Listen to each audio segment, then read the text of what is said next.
turn to Alastair Marke, who is Director-General of Blockchain and Climate Institute, Chair of the Committee on Energy, Climate Change and Green Finance, and the British Blockchain Association.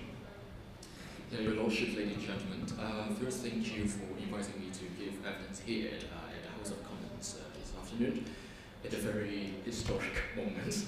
You have indeed proposed three very big questions around the deployment of blockchain in tackling energy and environmental challenges. So let me be succinct in my responses.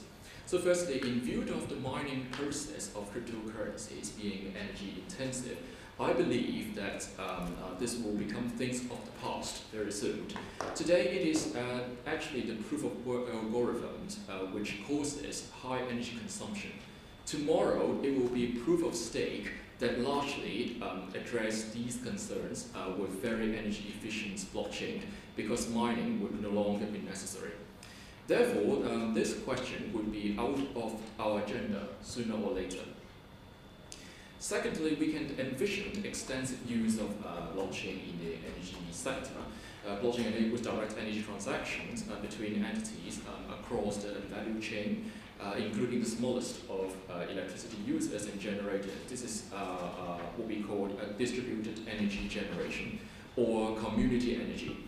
This innovation approach differs from the current centralized energy system, where electricity comes from licensed suppliers or big six only. I don't want to repeat what my World Energy Council colleague has already shared about the energy sector, but if all of us still remember the Community Energy Strategy documents released by the former Department for Energy and Climate Change DEC in 2014, I believe now is about time for the governments or base to update it with blockchain elements. Thirdly, blockchain could be a very powerful tool to help tackle many environmental challenges, including the mobilization of green finance, prevention of plastic waste in a circular economy, and carbon trading. For green finance, blockchain can create asset-level databases and proceeds monitoring mechanisms for both the public and private sector institutions. Emerging digital technologies like artificial intelligence, data analytics, remote sensors, and satellite imagery, etc., can feed precise and system-wide data into a blockchain that assures the investors that green bond proceeds have really gone to finance the green projects. Such as afforestation. For the prevention of plastic waste, which is a heated topic nowadays, blockchain can address it by stimulating genuinely circular economy among manufacturers. Today, circular economy business models are still primarily focused on the firm, relegating the end consumers to roles such as subsequent separation of products or waste for reuse or refuse collection. The advent of blockchain offers great opportunities to empower consumers to engage and participate more actively in product reuse and recovery processes through four functions, be they increasing resource efficiency, resource tracking, resource pricing, and attaching both financial and environmental value to cryptocurrency. Finally, for carbon trading, blockchain can tokenize the carbon units in an emission trading scheme, ensuring almost complete transparency, trackability, security, and environmental credibility in the transfers of carbon allowances and issuing of offset credits at considerably low cost. After the MPs are casting their Brexit vote tonight, it may be about the right time again to think about if the post-Brexit UK emission trading scheme can be put on the blockchain. Examples of blockchain-based energy and environment projects abound. We will include some of them in our written evidence to be submitted later on. But the common barriers facing all these blockchain applications that the government, parliamentarians, and industry stakeholders have to address is not legality, but a new approach to legislation regulatory enforcement. We do need to understand in depth the 5 regulatory services that blockchain and wider DLT can deliver. They are uniqueness, validity, consensus, immutability, and lastly, authentication, which we are studying in our environmental law research project recently. It is very important that in a blockchain or smart contract ecosystem, parliamentarians recognize that code is law, or what we call a crypto-legal structure. A crypto-legal structure will lead to at least 3 disruptive effects to the regulated environment, including simplification of existing law, emergence of new legal actors, and new patterns of enforcement and regulations. Let me give you a very brief example. In a blockchain-supported emission trading scheme, the carbon registry will become a distributed one that regulators cannot control. The law here should rather regulate the on and off ramps where emissions data is being exchanged. And the on and off ramp here could be what data categories should enter into smart contract and their coding standards. The law should probably also regulate blockchain coders and platform providers instead of usual intermediaries only, not to mention many new legal questions arising. This is just a very brief summary of my answers to your questions. I'm ready for your question. Thank you, Mr. Chair. Thank you, Alastair. So, can I have some questions from our 2 speakers in the audience? Anyone got a contribution? An observation, the myths are the same as what we're seeing from the health sector. And I was also struck when you described a couple of use cases, SMEs, the proof of concept, that methodology, very similar. Maybe pushing it on peer-to-peer trading, but I just take the example of Navin with cancer. So if you're trying to look after a cohort of patients that you're testing positive for cancer, you want to run the radiology tests, you want to find who's got the best AI algorithm to tell you about the tumour, who can help locate the best clinicians to do an MDT review to decide on the treatment plan. That's where we want to be able to find the right doctors, bring them together, make faster decisions. There are parallels, and I think this is I guess my question is, recognise where there are parallels between what look like orthogonal sectors, and that will help inform how, when I say how the task force or the APPG can get their heads around how to help these sectors in common ways. Yeah, excellent. Actually, I've got quite a couple of questions from our panelists. Marke, you mentioned about peer-to-peer lending, and some people have said to me one of the benefits of actually blockchain and the digital ledger technology is how it can establish trust between traders, in the sense that you can't fiddle around with the ledger because it's been established and it's already there. So in a way, do you think that peer-to-peer lending using blockchain could actually increase the level of trust in business?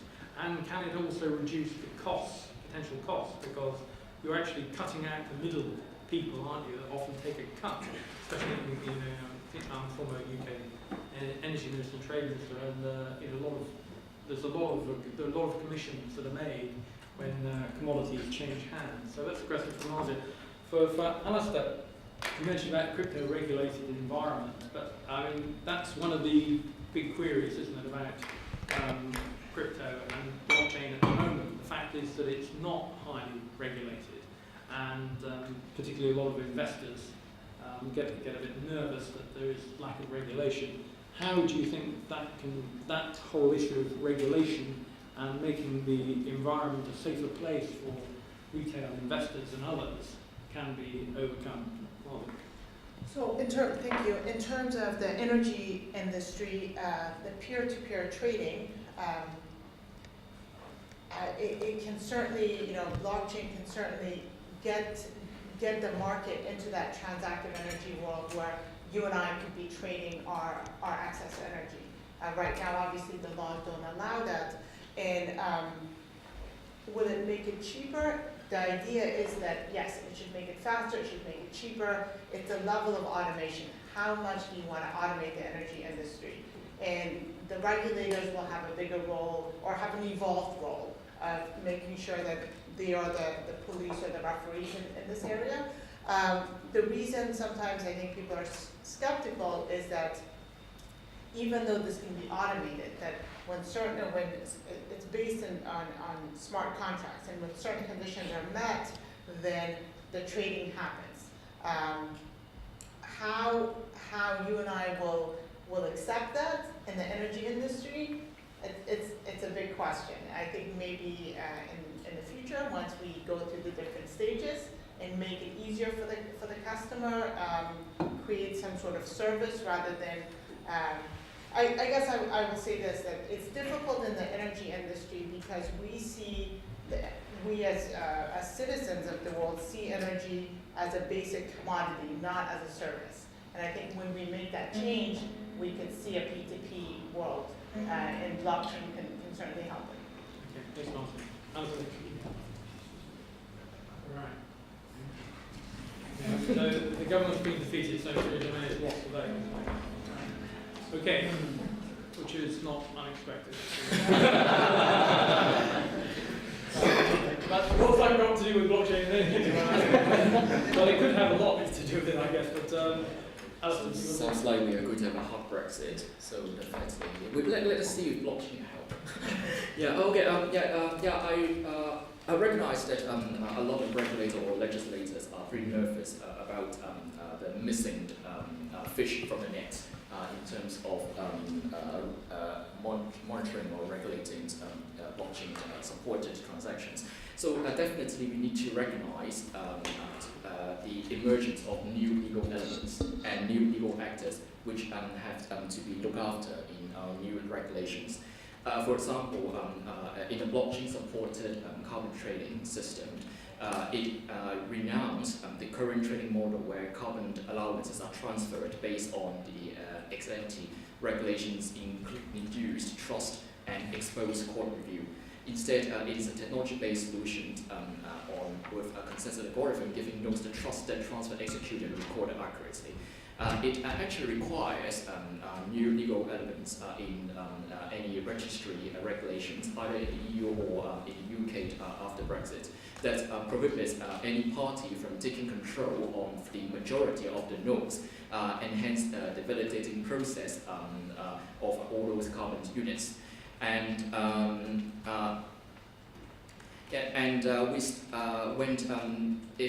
if there are new bills introduced either by the government or the members of the parliament later on, we definitely need to answer a few outstanding questions about the use of smart contracts in both the UK ETS in the future or some other environmental policy framework, including, for example, can a computer-coded smart contract capture all the elements of a traditional contract, such as force majeure events in the real world? And who will be held legally responsible for the flaws of the emission trading blockchain or the DAO? And finally, if it is the coder who's shown legal responsibilities outside of our jurisdiction, which is the applicable law that will govern the legal responsibilities which we expect these foreign coders to take. As part of this crypto legal structure, can there be some decentralized arbitration mechanism which authority also recognize to resolve these potential disputes coming out of, say, unlisted bugs from a smart contract? So these are just some of the outstanding questions that might disrupt the current, the enforceability of the current laws and regulations that we have to address together. Okay, thanks. Very quick question, not on this industry, but are you saying that it's illegal to set up your own microgrid, off-grid, and transact between? It's not illegal to set up your own microgrid. Your microgrid is self-sufficient, will be serving you. Yeah. I think but with your neighbors as well, if you set up a you cannot sell to the grid? neighbor. You can sell back to the system operator. And so in the U.S., for instance, we have net metering. I think we have here in the UK as well. So if you have solar panels as a residential customer and you want to sell back the excess, you sell it back to the system. Right now, the laws are against you selling it to your neighbor. But if I set up my own wires to my neighbor, what's stopping me? There are actually laws. Can I just say this? The current system is that if you have surplus energy, you sell it back to the grid. And in fact, there's a bit of controversy at the moment because previously that was subsidised and you could make a profit by selling it to the grid. But the government is talking about axing those subsidies. So in fact, if you were creating excess energy, say through solar or whatever, you would just be giving that excess energy to the grid for nothing, for free. You would be giving the grid free energy. So that's a bit controversial at the moment, but that's certainly the position. Anyway, okay, okay, we can, if you, it's very brief. It's just then we can get it's a couple of an observation which I'd just like to say.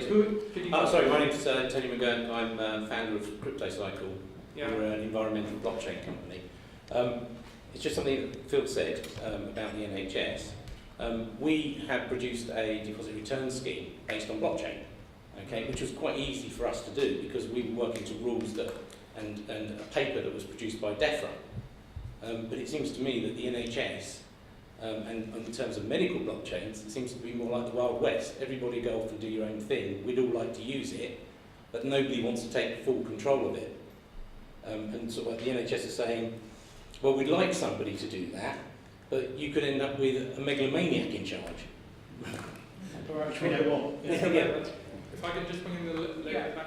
Hi, Ruth Hillary, I'm a sustainability consultant. I wanted to ask whether, once you did your study from the World Energy Council, whether you found there was much appetite in other jurisdictions outside UK, US, maybe in some of the developing countries, to look at actual peer-to-peer structures.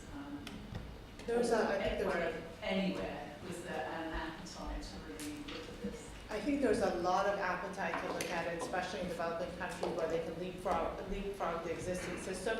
And I don't want to insinuate that there is not an appetite in the US or in Europe. There is, it's just these systems are very established. And we have to bring a business model to regulators to show that this is how the business model enabled by blockchain can work. And at this point, it's a little too early, and I think we have the hype of blockchain. We don't have the right business models, which we will have, which the market should have in the very near future. Okay, thanks very much. I think I need to wind up now. Thank our panelists, Martin and Alastair, and our earlier panelists as well in the health sector. I think a lot of important issues have been raised in these sessions. It is clearly blockchain is an evolving space. There are a number of issues that will be cropping up and we'll be dealing with both as consumers and as government and parliament. But I think clearly there are exciting applications both in the healthcare sector and in the energy sector, as we've heard this evening. Finally, we'll get some announcements just before we go. I just want to say that we ask all evidence givers to provide 250 words plus, but also with a limited length, the key points. But everyone, so we have also the written evidence, but everyone in this room here who wants to provide written evidence, you can provide kind of from a guest perspective written evidence that will be included in the evidence collection. So if we can be physical constrained to only couldn't have a few people to talk, but I know everybody got a lot to say, so you're very welcome to submit your 250 words plus minus within this written reason, your own evidence. That's one thing. But if you want to do so, you probably should do that best before Friday, or Fernando, so he can process it before the next meeting. The other thing I want to say is that now we are doing blockchain for government, and we are now in sport. I know we're progressing fast ahead on health, and we could also do things on energy. So actually, I think this year, after this meeting here, where it's all kind of fresh, it is actually a very good opportunity to see if we can establish some of these blockchain for government meetings where we actually can learn from each other, because when I hear here what we heard from sport is not so different. And health and energy also things in common, so maybe we should also see if we could get some a more kind of collaboration on the different task forces. And Fernando, we can get back to you on that. And thanks to the audience for coming along. Thanks so much. Pleasure meeting you.